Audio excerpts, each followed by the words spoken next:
Hey guys, in this video I'm going to show you how to fix GCash app transaction limit exceeded. If you find this video helpful, please consider to like this video and subscribe to my channel. In saying that, let's just jump straight into the video.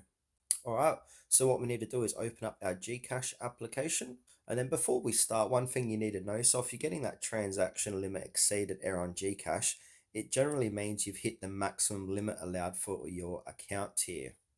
All right, so once you're here, we need to go ahead and click onto your profile on the bottom right hand corner of the page here.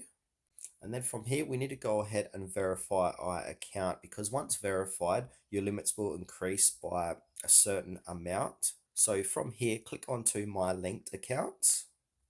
And then you come to this page here, it says get verified. So from here, you need to go ahead and click on the verify now button.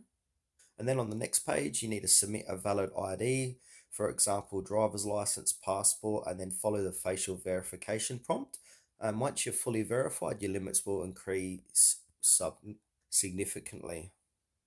And also what we want to do after that, we need to come back to your profile, and where it says my linked accounts, link your BPI, Union Bank or Payoneer account, and alternatively, you can activate GCash GSave, and this can raise your limit by a fair amount as well. And then from here, just wait for the monthly reset. So your transaction limit resets every first day of the month.